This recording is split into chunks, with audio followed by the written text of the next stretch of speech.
Mean राशि पर राहु का गोचर और खासकर जब ये आपकी राशि पर आया हो तो मान के चल लीजिए आपके साथ ऐसी ऐसी चीजें हो जाएंगी।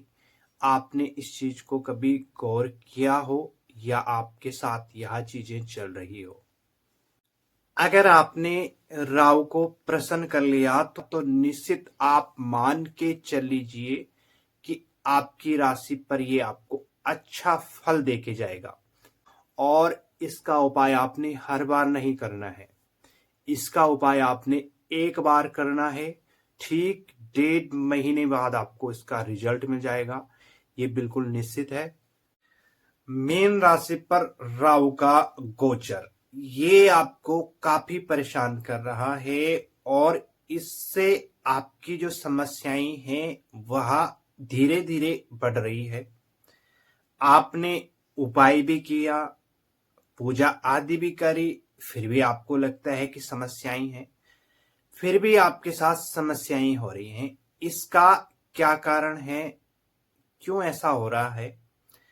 कभी कभी तो आपके साथ ऐसी समस्याएं आ रही हैं कि अचानक ही कुछ हो रहा है, चाहे वह किसी भी चीज में हो। अचानक ही स्वास्थ्य सही है तो अचानक ही स्वास्थ्य दिक्कतें हो रही है, मानसिक तनाव बढ़ रहा है, उलझनें आ रही हैं, टेंशनें बढ़ रही हैं, मानसिक थकान की समस्याएं हो रही हैं। ये क्यों हो रहा है और आपके साथ ये स्थितियां कब तक चलेगी, ये सही कैसा करना है आपको, इसी विषय में आज आपको जानकारी देने वाला हूं। तो इस राहु का आपने क्या करना है, इसकी सही विधि अगर आपने जान ली तो राहु आपको बिल्कुल अच्छा फल देगा। जो ये आपके गलत फल दे रहा है ना, तो ये आपको गलत फल नहीं देगा बल्कि ना आपको अच्छा फल देना शुरू कर देगा। और जब तक ये आपकी राशि पर रहेगा तो निश्चित आप मान के चल लीजिए कि आपकी राशि पर ये आपको अच्छा फल देके जाएगा, ना कि बुरा फल देगा। और अगले साल तो शनि भी आपकी राशि पर आ जाएगा। अगर आपने राहु को प्रसन्न कर लिया तो राहु आपको गलत फल नहीं देंगे। और खासकर जब ये आपकी राशि पर आया हो और राहु की दशा चल रही हो तो मान के चल लीजिए आपके साथ ऐसी ऐसी चीजें हो जाएंगी। आपने इस चीज को कभी गौर किया हो या आपके साथ यह चीजें चल रही हो। कुछ ऐसे महत्वपूर्ण बातें मैं आपको बता देता हूं जो आपने राहु जब तक आपकी राशि पर है तब तक ध्यान रखना है।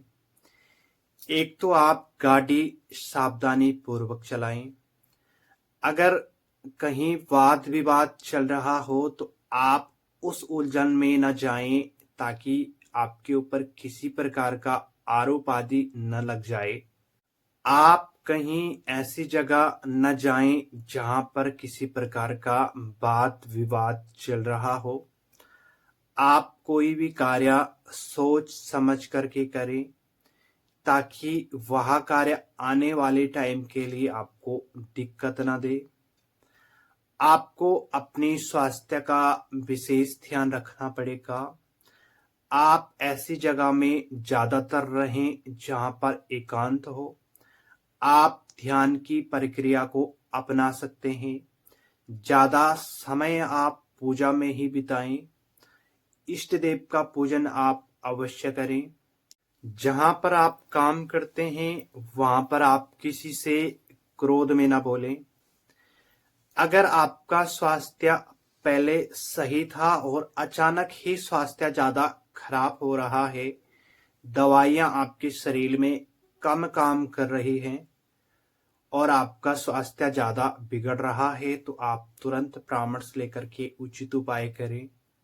ये तो दी मैंने आपकी राशि के विषय में जानकारी।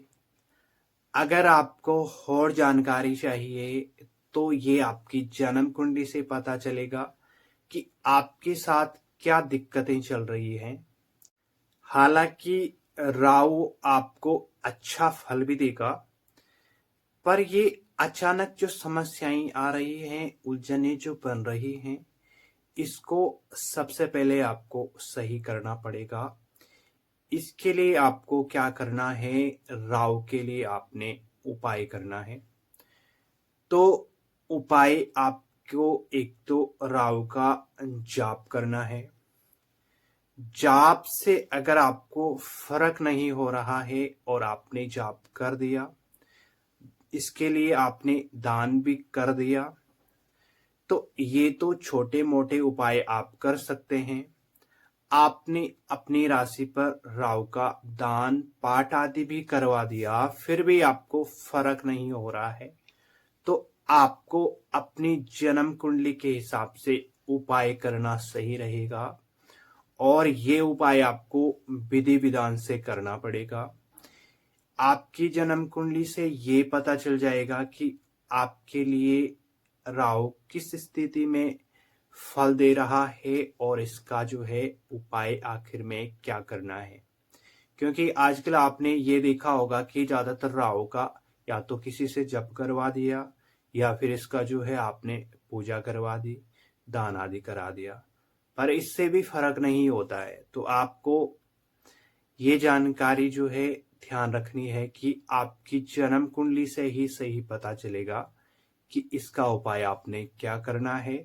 और इसका उपाय आपने हर बार नहीं करना है, इसका उपाय आपने एक बार करना है, जो बिल्कुल उपाय करने के ठीक 1.5 महीने बाद आपको इसका रिजल्ट मिल जाएगा, ये बिल्कुल निश्चित है। अगर आपने उपाय किया, उसका फल आपको नहीं मिला, तो आप मुझसे जानकारी ले सकते हैं, अपनी कुंडली का परामर्श आप मुझसे करवा सकते हैं। तो आपको सही जानकारी दी जाएगी कि आपको करना क्या है।